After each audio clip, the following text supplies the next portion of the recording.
Happy morning to the people on the West Coast. Here in Princeton on the East Coast, spring is coming. So hopefully, normality will be near us. So I've got a lot of material to get through. So let's get started. Sal's already said, this is going to be an industrial war and it's a consequences. And just so you know, these are my 3 books. And just as a sidelight, you see this very pretty lady in the corner. These are my ebook covers. That woman is my mother. She was a professional model in the 1940s.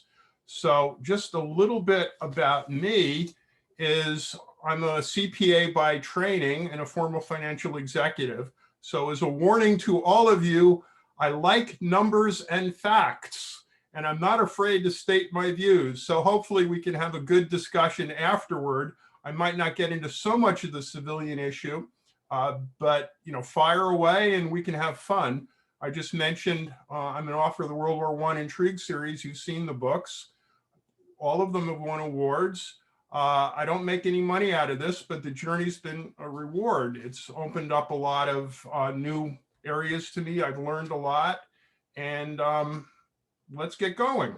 So I want to actually start with a quote from the New York Times from 1915 July, and I quote, "Modern battles are decided on the power of explosives and the weight of the cannon.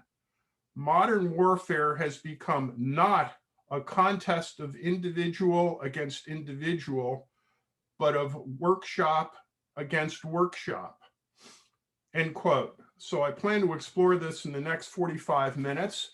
And so let's get started. So let's just look quickly at the industrial changes that happened in the last half of the 1800s. Everybody's aware of them. Everything's changed: tanks, machine guns, trucks, transportation. What happened really was the industry changed with interchangeable parts. That started with the Civil War, but it very much went further. Then you got rifle barrels, which increased the accuracy and distance of artillery and rifles themselves, and assembly line manufacturing. Also, what was important is the harnessing of energy, major plants. So I'm actually less concerned with how we got there than the impact on the war. So as a result, we had a huge increase in productivity. Also, populations exploded as well. So what it equals was a mass production slaughter on the battlefield. Now, this is an interesting term the British Army used: wastage. In 1916, the British Army estimated its wastage of 5,000 men a week. Just think about that. That is an industrial term. Now, what implications are is just to stay even, you've got to find 5,000 either new recruits or men who've been wounded who come back into the fight, just to stay even. So just think about that. That's about the equivalent of 2 divisions, Army divisions, a month. Now, if you're getting ready for a big push, or if the other side's adding people, the whole game is to add more and more people, because the wastage on the front is so high. It's really an extremely important thing, and how much that has an impact on the war itself.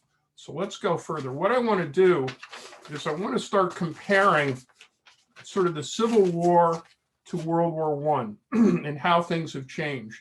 So I'm really going to look at the 2 battles, Gettysburg and the Somme, just to give you an idea of how things have changed. So the combined armies in Gettysburg is about 175,000 men, both sides. In the Somme, it's millions, depending on how you count them. So you're talking, an exponential increase in the size of the armies themselves. Battles themselves changed. Gettysburg, probably the biggest battle in the Civil War, actually in the whole American continents, 3 days. 3 days and you were done. The Somme, 5 months, and that was not unusual. So look at the casualties. Also, in relation to the number of men involved, 50,000 plus at Gettysburg and 1.1 million or more on the Somme. Just astronomical changes in 50 years. Now, I'm really just going to focus on artillery for a moment. At Pickett's charge, just before Pickett's charge, the Confederates had 150 cannons. They launched about 40,000 shells in about 90 minutes. That was the largest pre-attack bombardment of the Civil War. Now, if you go to the Somme, 7 days before the British launched their attack, 1,400 artillery pieces fired 1.7 million shells. Just 50 years difference. Look at that increase. Now, we also have the lethality of the equipment. And actually, this is interesting. In my research, I came across an advertisement by a US munitions manufacturer who bragged about the fact that in their formulation, they added an acid to the shell itself. So what that does is the shell fragments are coated with acid.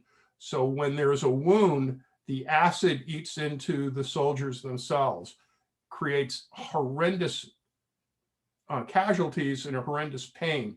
And they're very proud of that. I thought it was an interesting advertisement. So given that, here's a quiz for all of you. And I think I've met many of you through conferences, and I think maybe one or two of my reader friends. Question: what created the most battlefield casualties in World War I?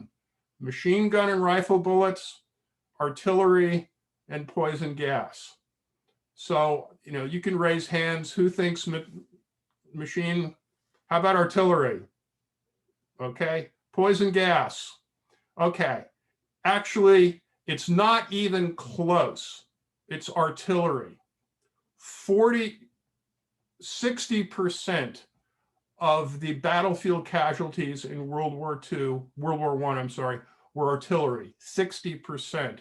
In the Meuse-Argonne at the end of the war with the Americans, with the AEF, it was 80%. Artillery is really the queen of the battlefield, regardless of everything you've ever heard about machine guns. It's artillery. That's the name of the game. So let's just look back at the Civil War versus World War I. This is a standard artillery piece in the Civil War, 12-pound smooth bore. It fired 4 rounds per minute, effective range 1,500 yards. Now, 50 years later, this is the medium range 75 millimeter field gun, and each side had something the equivalent. This is the most well-known. You could fire 15 rounds per minute more accurately than this one. The recoil on this cannon is like 6 feet or more. Don't quote me. So every time it fires, you have to reposition the gun. This is not.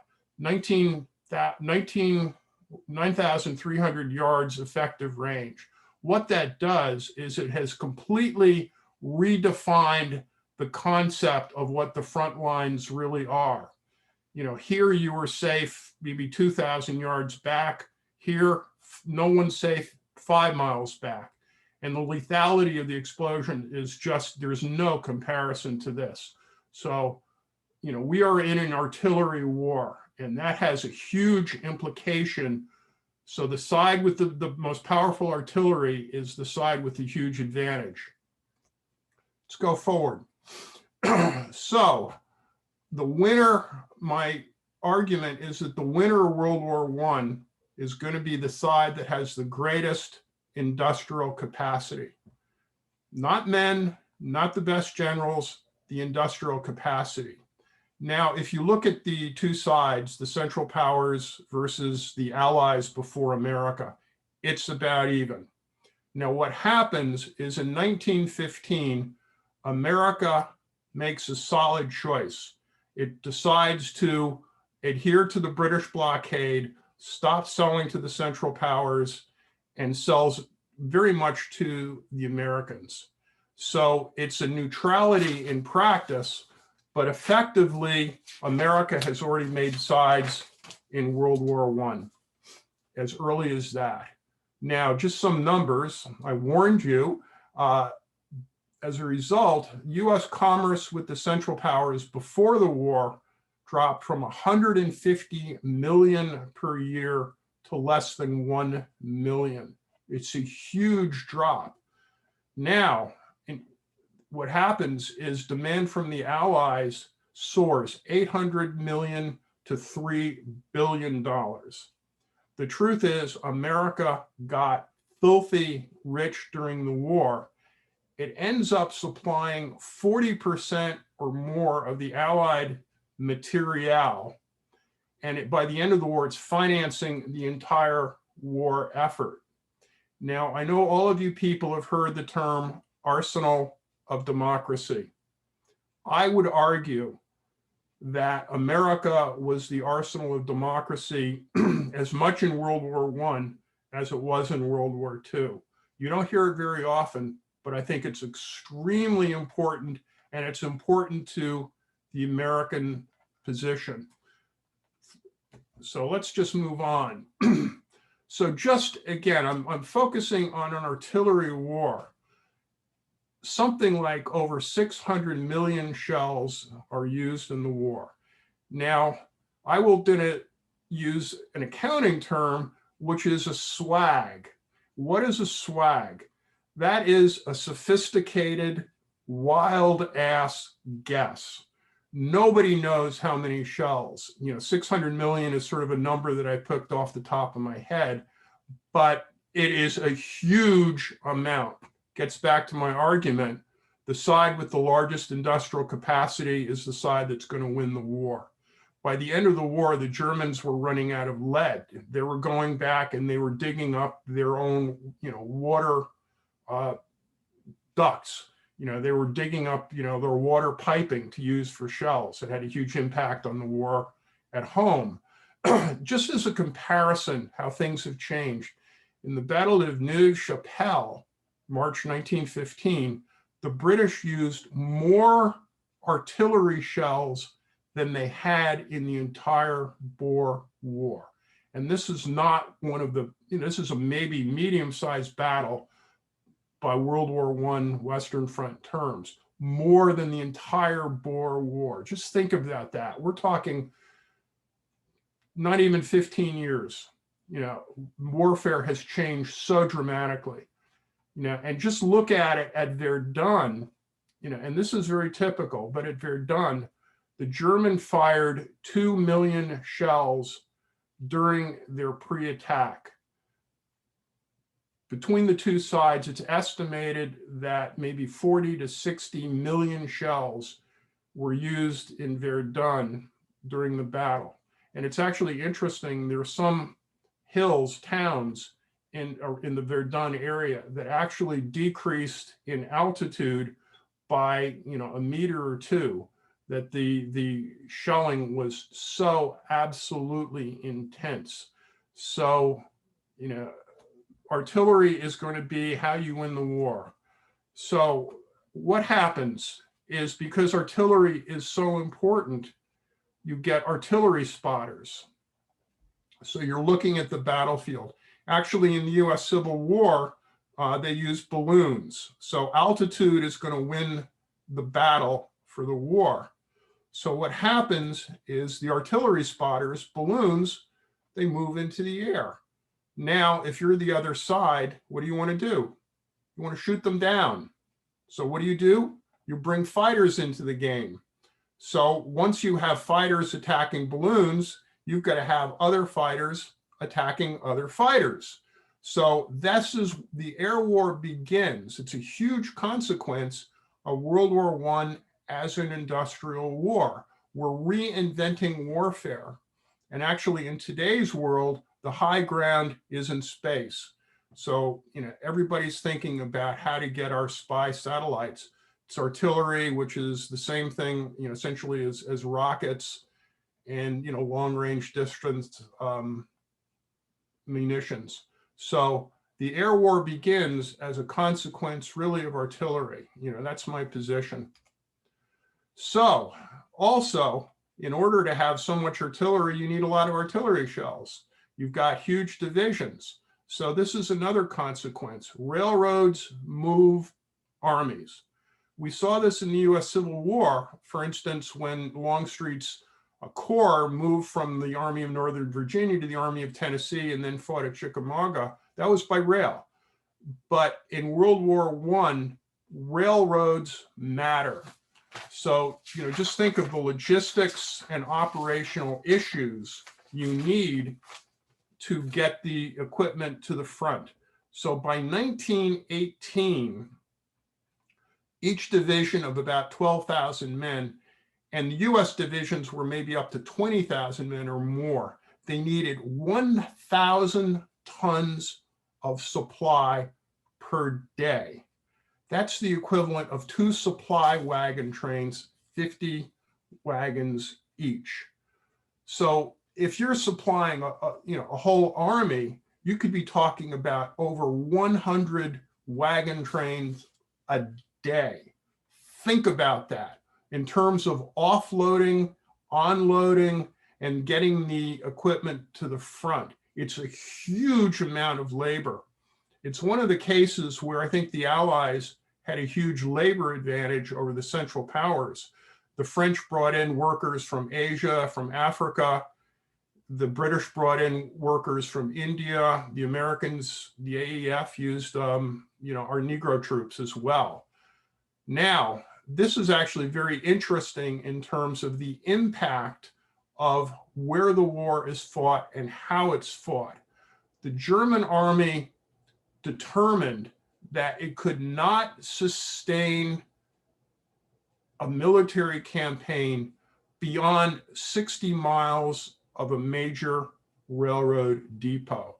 The Eastern Front is a little bit different, but still the Eastern Front was so huge that you had to move troops by rail. In the end, mules, pack animals had an impact, but this is the whole strategy of World War I is very much focused on this whole issue. Industrial moves armies, armies move equipment, you win with extra munitions, and you need 60 miles. Now, why is that important?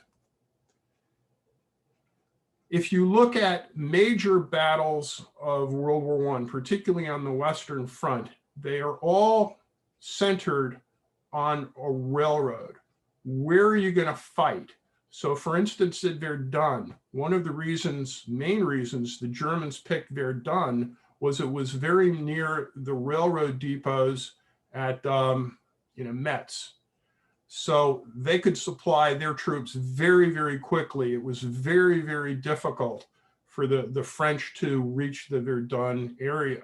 Consequently, in the Meuse-Argonne campaign at the end of the war, which was really fought in large part of the old Verdun battlefield, Pershing wanted to take those railroad depots. If he takes those depots at Metz and Sedan, he wins the war.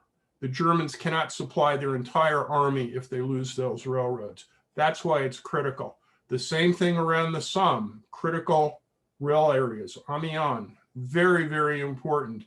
And when the German offensive was launched in the spring of 1918, the Amiens rail depot was very important, as was Hasbrook. So you can almost start fighting World War I by the railroads. And obviously, we just already talked about the Meuse-Argonne. So your ability to get the troops and the equipment to the front line has a huge impact. And who wins is often determined by when the attacker runs out of his supplies. So everybody knows about the miracle on the Marne. I would argue that it was less of a miracle than an actual operational issue that Germany outstripped its supply train.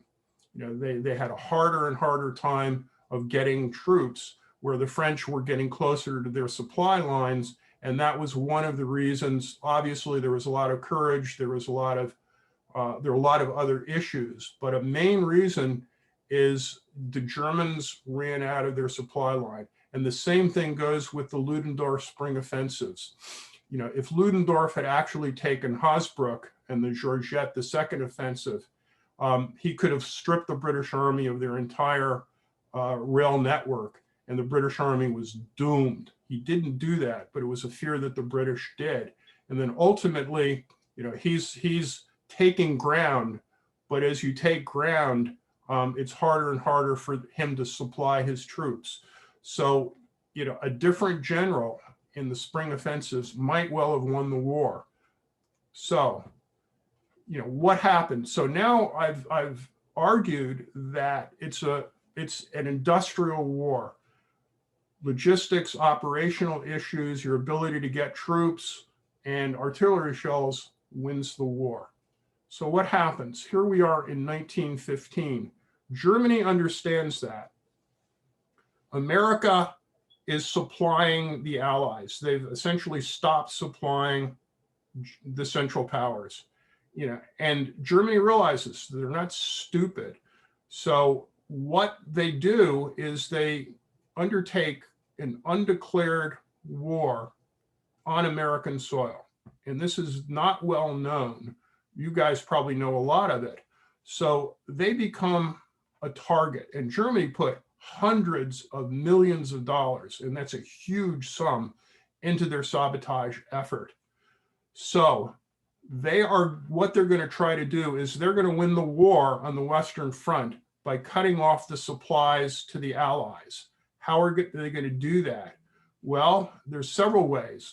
One, they're going to try to blow up the ships themselves.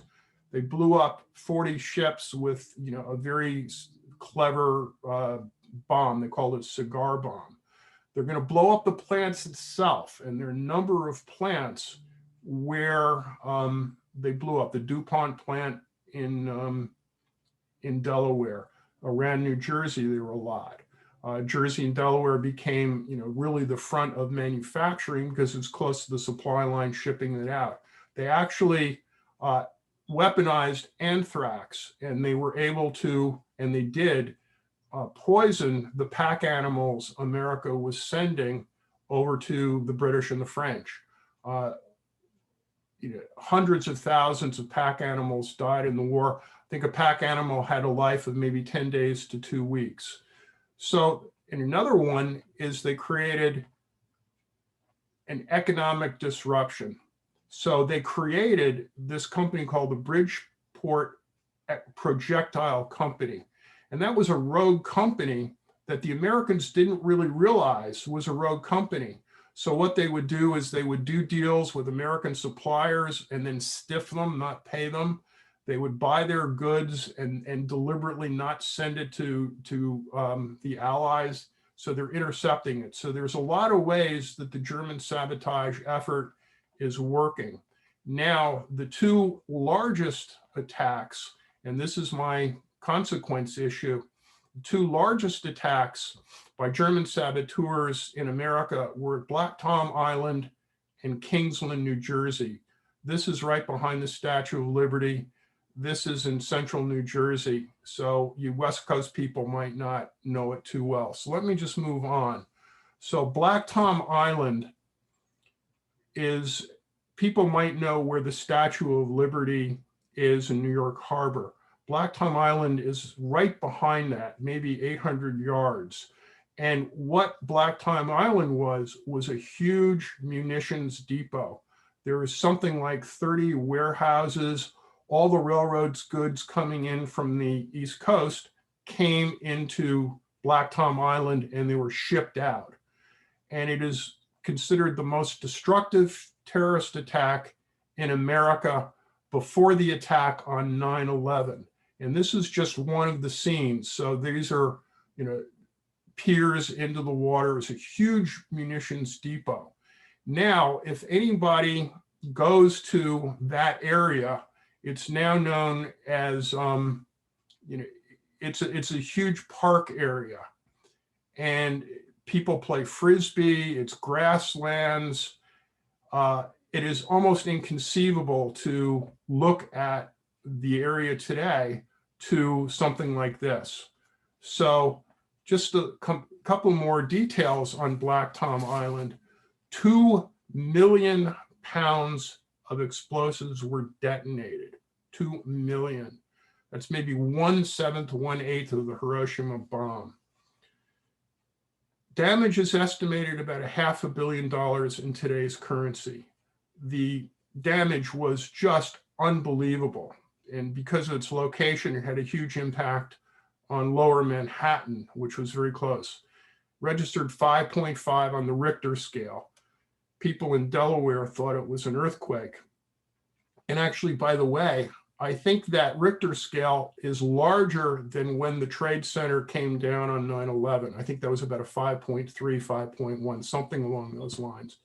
There were 6 confirmed deaths, but I believe there were a lot more deaths than that because there was a hobo park south of Black Tom Island, and I'm sure those people were killed, but there was no record of them. One of the deaths was a baby in New Jersey who was shaken out of his crib, fell, hit his head, and died.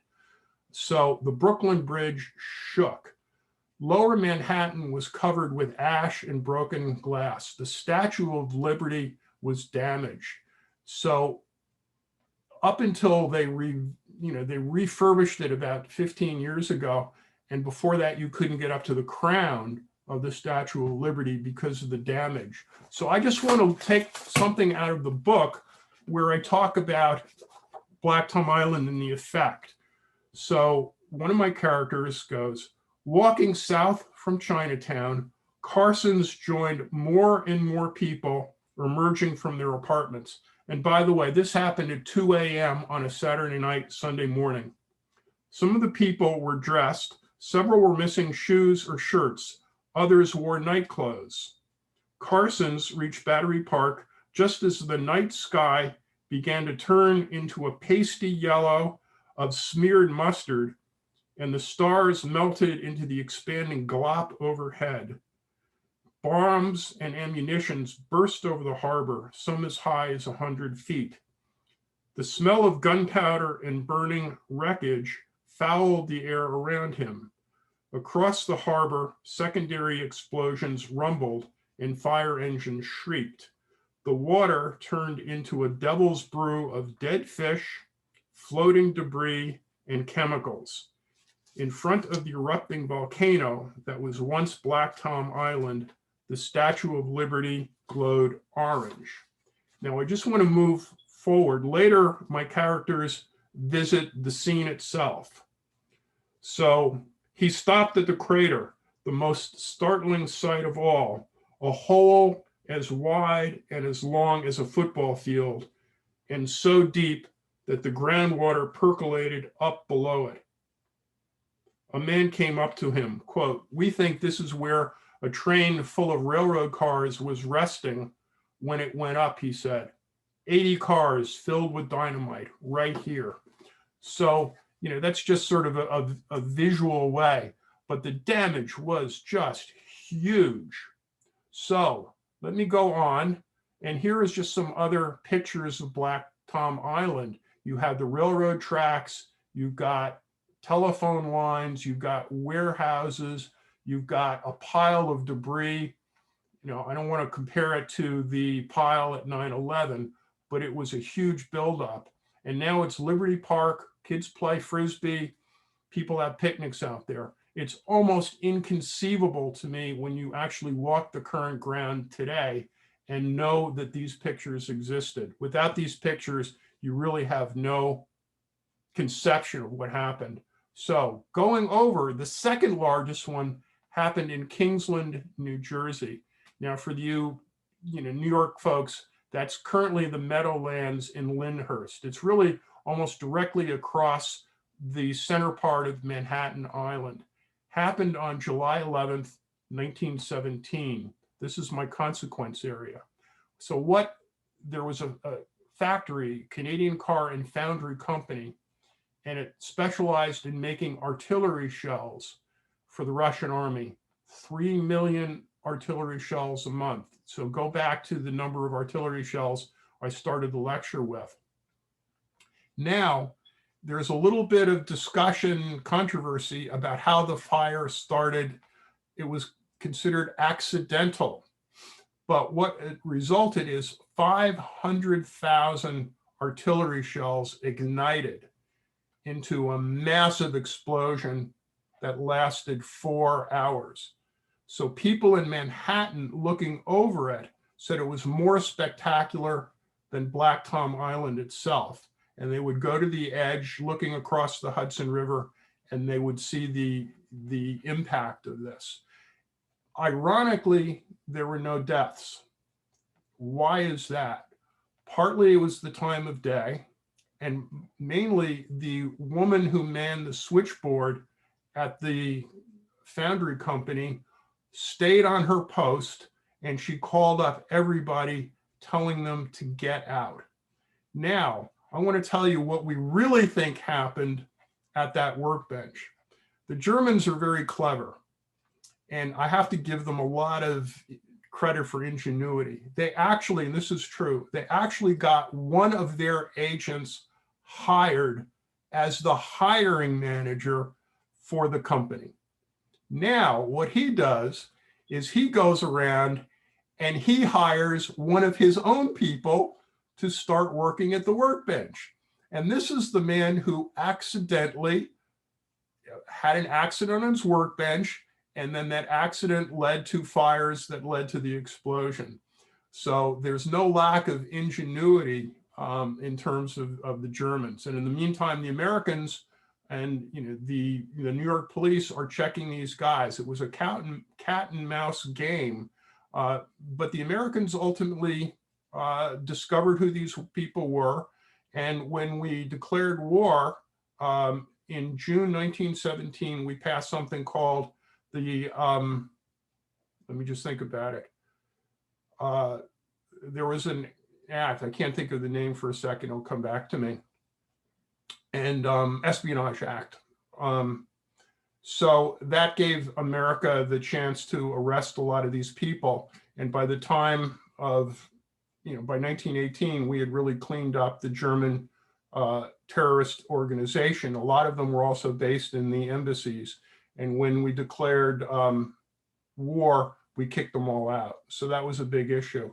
Now, some other things, this is interesting. Again, you can see the impact of these shells, and there were live shells around, telephone wires. This was a huge industrial area. Now, I visited this. This is, maybe half an hour away from where I live, maybe a little bit longer. It is today a huge swamp area. It's amazing to me that in World War I, it was a major manufacturing center, and now it's just swampland. And you see this picture right here. This is a smokestack from one of the manufacturing facilities at that foundry, and you can still see it today. It's off at a distance, and again, you can't even compare swamp to manufacturing. So there were other incidents that I want to get into, and I'm starting to just finish up a couple of other ones. The Roebling plant in Trenton, 8 acres were destroyed. January 1915, the DuPont plant in Passaic County, which is in more northern New Jersey, January 12, 1917, 400,000 pounds of powder blows up. There was a blast radius of 150 miles. And if you don't know the East Coast map, give it a look. It's worth the impact of seeing how far it stretched. And there was another plant, Gillespie, 100 people died. These are areas close to New York City, and they were evacuated. So the impact, what I was getting into, really less the civilian, but because it's an industrial war, because America is the determining factor in terms of tipping the balance between industrial capacity, the Germans want to figure out how to stop it, and they launched this massive sabotage campaign. So just as a conclusion, and if I didn't get into some of the personal issues related to the industrial war, but that brought the women into the factories, as it did in World War I. It had a huge impact medically. For instance, I understand that some of the chemotherapy drugs were developed out of mustard gas. It's just one of the issues. The women in the factories often were known as canaries because their hands turned yellow working with the munitions. So there's a lot of issues like that. It facilitated the suffragette movement. The women went to the war and they wanted their due, and so that's very much tied in. But my conclusion is World War I was a technical war, which changed warfare altogether. The side with the strongest industrial capacity was going to win. And then by siding with the Allies, even before we officially declared war, America was the deciding factor in the final Allied victory. I believe it was the deciding factor much more industrially than militarily, but that's a discussion for another lecture, or we can get into it more. Germany realized this and tried to stop it, but failed. So just for everybody who's interested, please, if you want to delve into this further, if you want to get a copy of the power presentation, feel free to reach me. These are my telephone numbers. This is my cell number. This is the better one. This is my cell number. My personal email address is jlhockenberry@Verizon, or you can go to my website at www.jameshockenberry.com or email me at info@jameshockenberry.com. Feel free to reach out. We're all friends. Anything I can do to help you. I am now going to stop the share, and then I'll take whatever questions. We've got about 15, 20 minutes to go, and fire away. Jim, I just want to thank you very much for a splendid presentation in every way. But I have only one point. What you illustrate about the industrialization, that was also true for World War II as well. Would you say that's true? Oh, certainly. Yeah. All right. There's another point. One of the major differences between 1 and 2 is the type of equipment. World War I lent itself very much to a defensive war because it was artillery based, and moving artillery forward and back became a real issue. It very much helped the defense. It's easier to move your artillery back than across no man's land because you had to keep moving your artillery forward. Now, I think there are also, leapfrogs in industrial capacity in World War II. And I think what those happened to do is change warfare. And the Germans were the ones that really realized it, from a defensive war to an offensive war. So the tanks had more mobility. Now, what the Germans considered like the Stuka bomber, they considered that essentially forward artillery. So they actually reinvented the warfare. But a lot of the concepts they used in World War II were perfected essentially in World War I. So for instance, the attack on the Normandy invasion very much used the infiltration tactics that were perfected in really World War I. The German stormtroopers did it, and they did it first on the Eastern Front, is they figured out a way to attack a position, bypass strong points, and infiltrate. And once you infiltrate, you can get into the soft part of another army. So I think warfare changed dramatically from a defensive to an offensive. And I think, just the industrial capacity between the Civil War and World War I think is a bigger leap than from 1 to 2. That answer your question, Sal? Yeah, brilliantly. I have another point.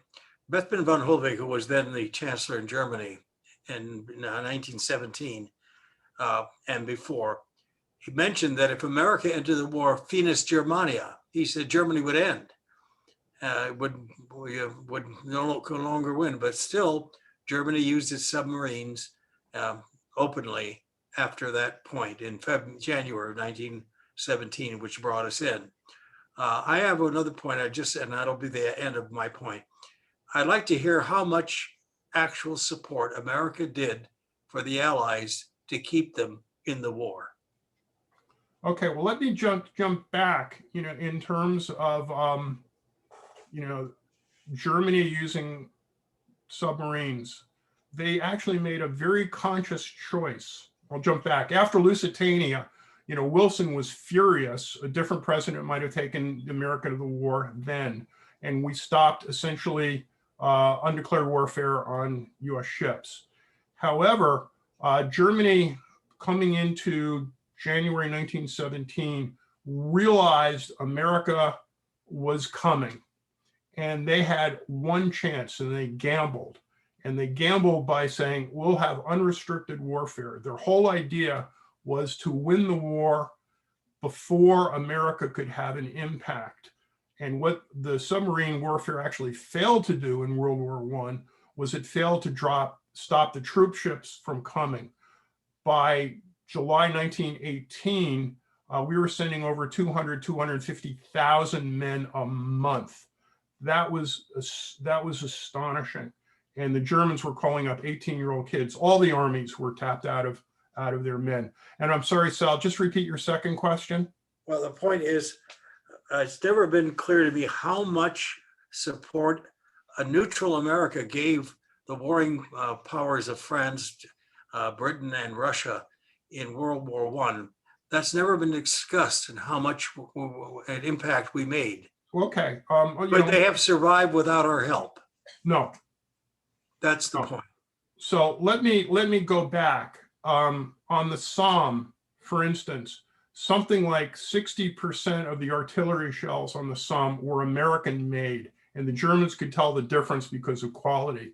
Our stuff blew up better, and with less less failure rates. So the British can't even launch an offensive on the Somme without U.S. manufacturing support. So not only was it economic, it was financial. So not only are we supplying them, by 1917, we are funding the whole thing. By mid-1917, Britain was functionally bankrupt. They owed America everything. They were shipping gold as collateral. So the Allies, and Russia did not have the industrial capacity, and Germany just swamped them anyway, Austria-Hungary aside.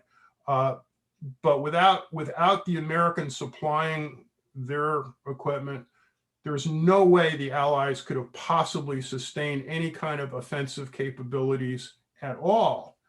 And if we'd actually supplied Germany, they would have had an advantage. So, I think it's inconceivable that the Allies could have even sustained the war without America, industry, and money. There's no doubt. And, I will even argue that one of the main reasons we entered the war in April 1917 was to protect our investment. You don't hear that very often, but if Germany wins, America, Britain and France, Russia, Italy defaults on everything. It would have been an economic absolute catastrophe. So that would be my answer to you, Sal. Thank you. Okay. Yeah, thanks, Jim. That was really fascinating. So we do have we have almost 50 people here. So we'll get to as many questions as we can. And let me just cut in. Yeah, go ahead. I can stay as long as everybody has questions, so I'm not a time constraint. So we do have a question that came in the chat from RR, who's asking, he says you had talked about U.S. funding of the war, and he acknowledges this is a speculative question, but would like to know where do you think the U.S. economy would have been in, for example, 1920 without World War I? If World War I hadn't happened, where would the U.S. economy be in 1920? Okay, largely, I think it would have been much more an agricultural economy. And let me focus on the state of New Jersey, and I do a lecture on this. Is World War I turned New Jersey into an industrial state. Before it was an agricultural state. There's a bridge connecting Jersey, Trenton into Pennsylvania, and it says, Trenton makes, the world takes. And that's as a result of World War I.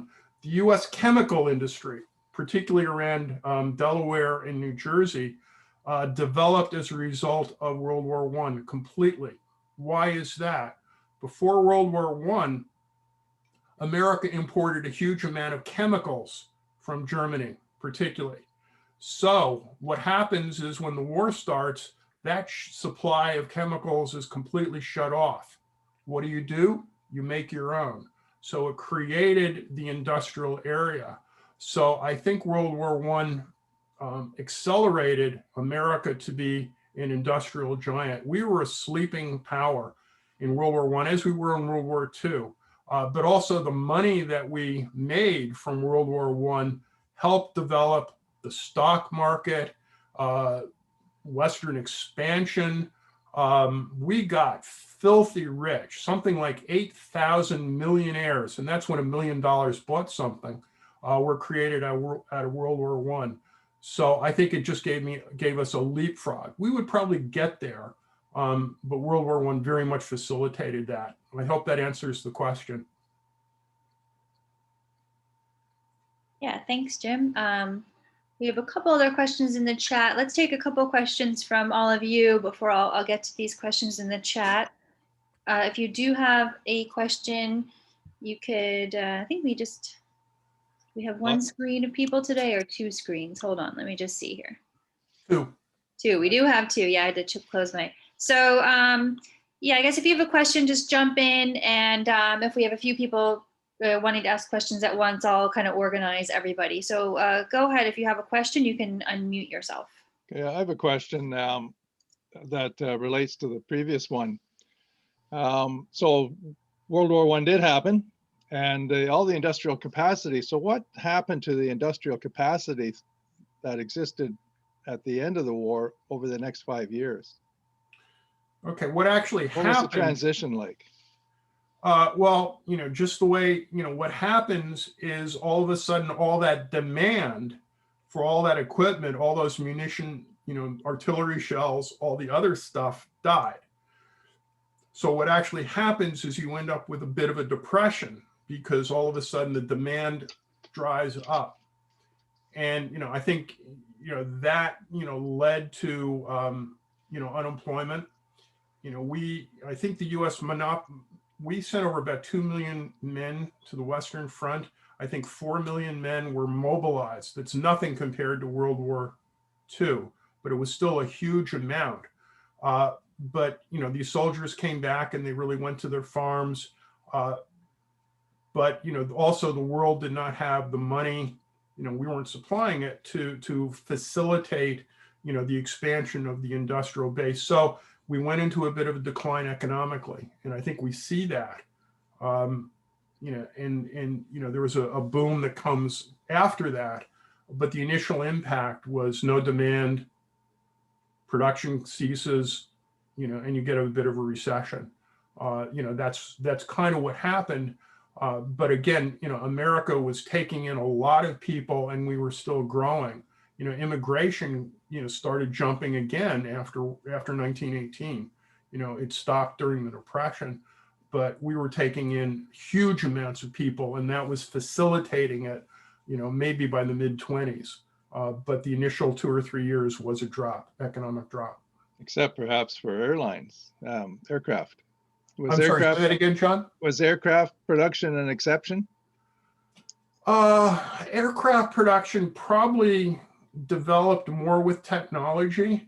The World War I planes, at most carried 2 or 3 people, 4.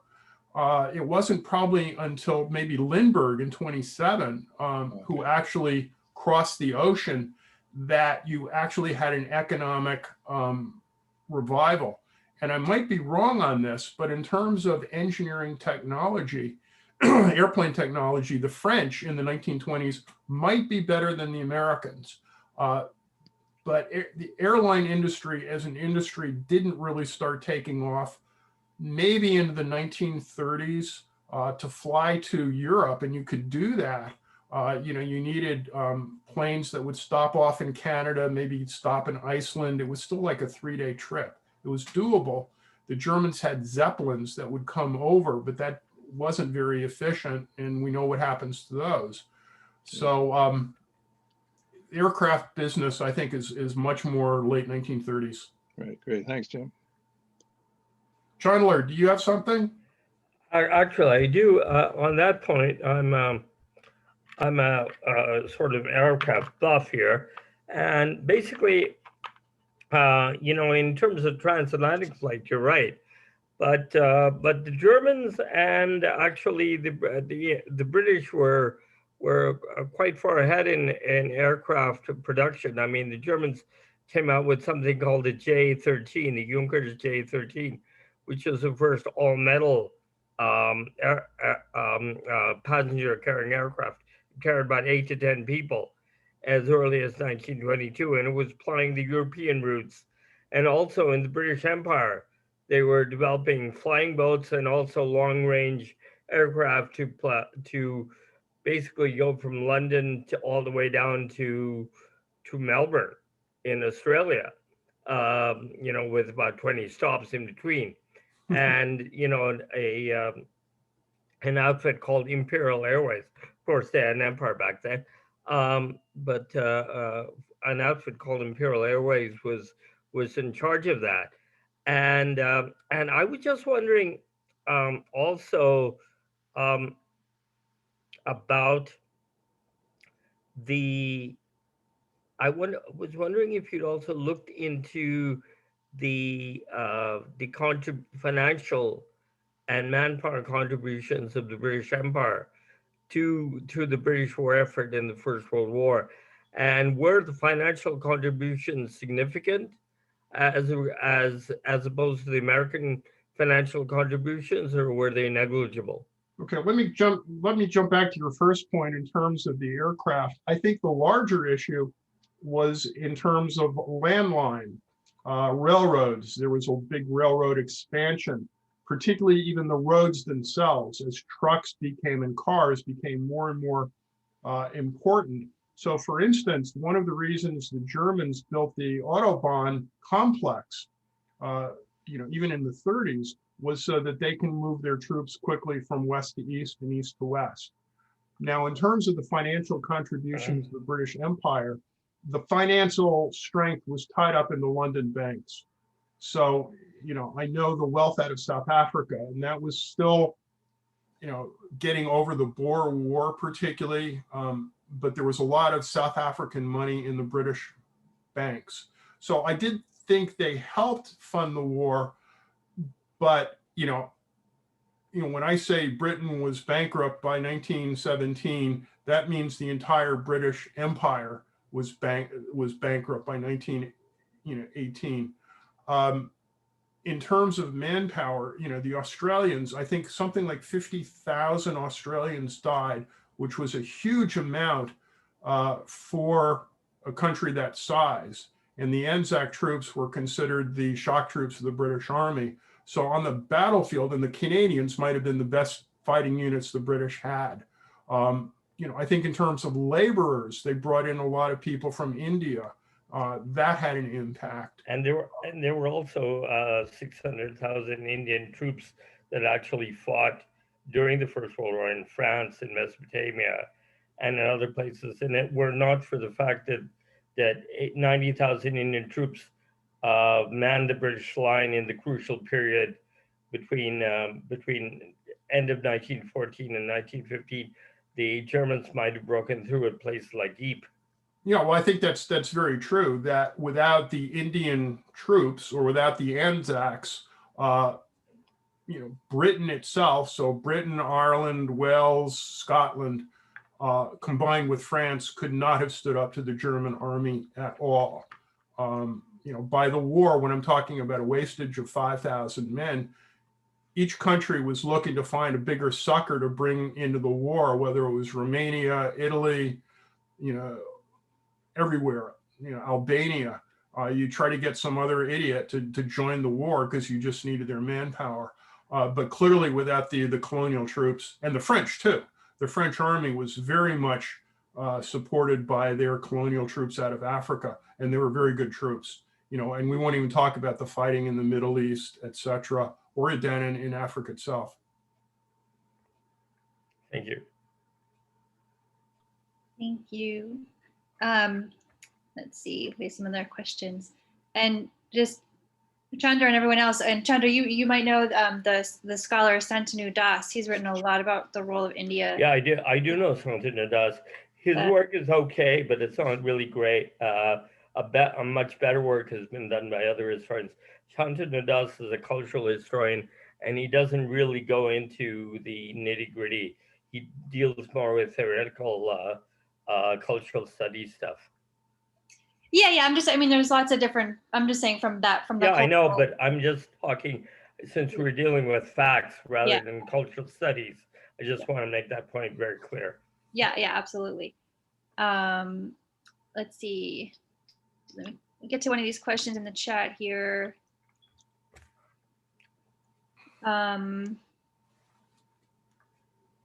Okay, Michael has a question about the relating back, Jim, to the explosives, the explosions that you talked about.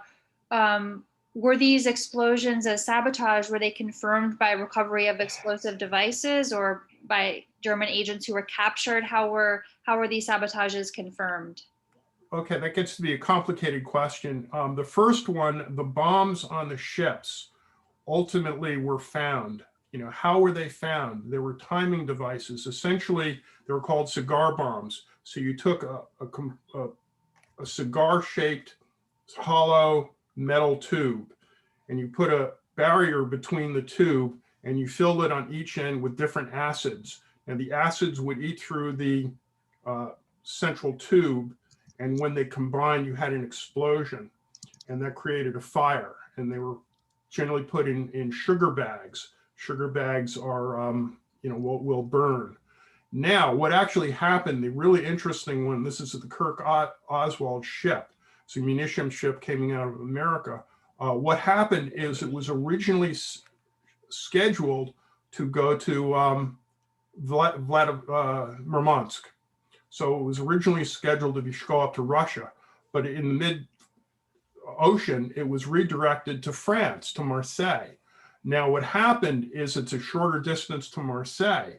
So when the French laborers were unloading the sugar bags, which hadn't blown up yet, they found the cigar bomb. That's how we knew of the explosive devices on the ships.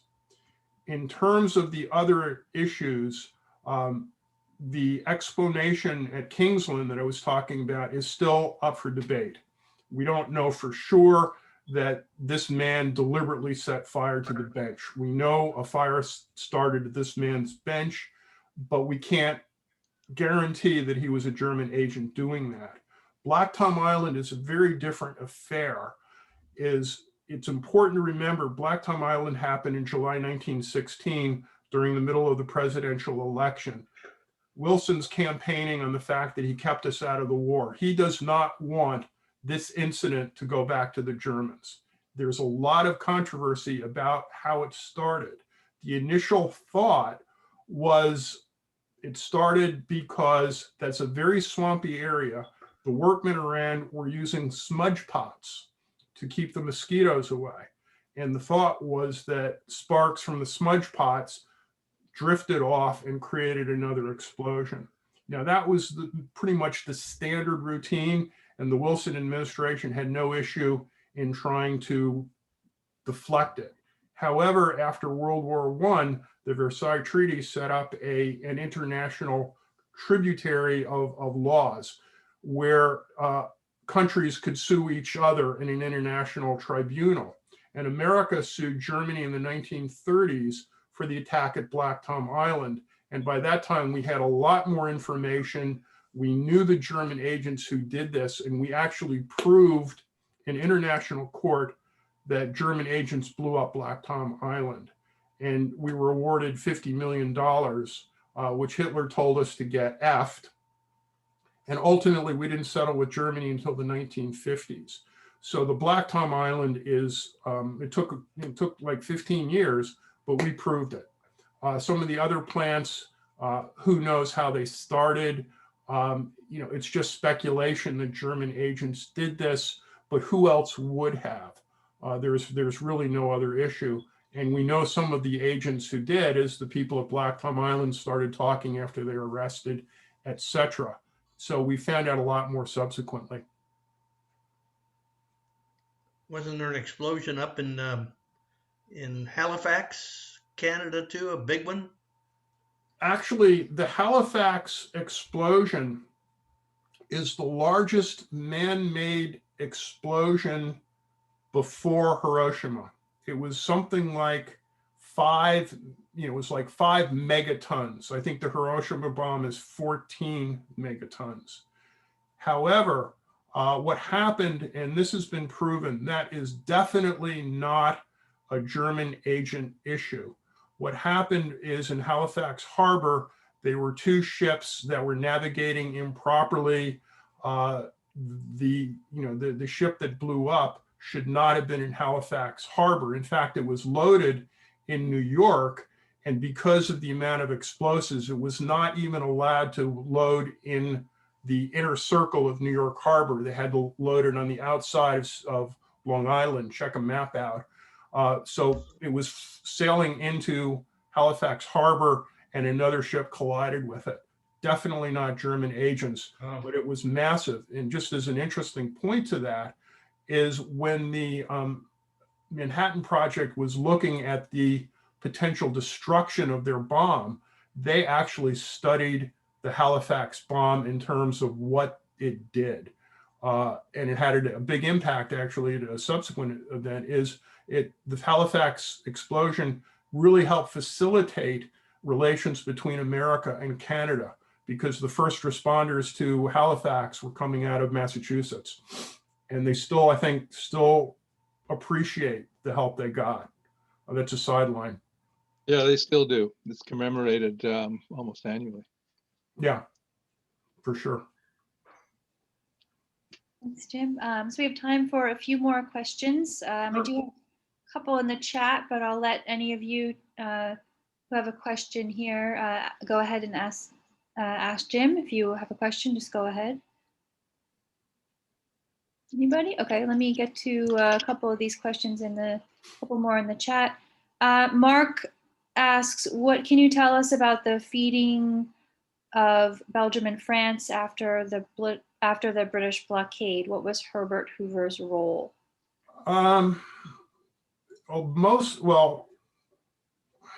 You really have to look at a map between what's occupied and what's not in terms of it. So let's get into the war itself. The areas that were under German occupation in Belgium and northern France, they suffered. Those people had really no food. The Germans took their animals, their feedstock, their grain for the German army. By the way, the German people back home were starving. So pretty much everybody in occupied territory had no food. The areas of Belgium, and we're really just talking about a sliver, and the regular France was being fed. And certainly American food, grain, was a big part of the supplies that we sent over. Now, towards the end of the war, Herbert Hoover was brought in for, I think it was called the American Food Relief. And that certainly took in after the war ended, after November 11th, 1918. It was specifically designed to feed, really it was the Allied powers. What's actually very interesting after the war is the British and the Americans kept up the blockade of Germany during the whole Versailles Conference. So, in the interim between, November 1918 and June 1919, when the treaty was signed, the German people were still being starved, and something like 300,000 German women and children died because they were starving and the Hoover Relief Program did not reach them. However, it was critical for the parts of Belgium and France, and the other parts, it probably got to Italy as well. I don't think it got to Russia very much because their civil war was going on. But that sustained, the life in the Allied countries, if that answers the question. I may just add something to that. Just last week, I came across a really interesting article on lace in Belgium and how Hoover's wife, and Hoover himself, but his wife and other women, American women, played a significant role in getting Belgian lace,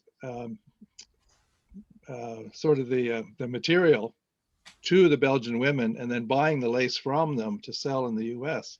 And it's a really interesting story. And so that was happening before, but through Hoover and his wife, through that role that he was playing that you mentioned. Well, Belgian lace was famous for hundreds of years before that. It was probably the best lace made in the world. But they didn't have a supply of raw materials once they were occupied. And so Sure. it was, that was the American effort there got them agreement with Britain to supply lace that the Americans got in through Belgium through this organization. Hoover and his program was very, very good.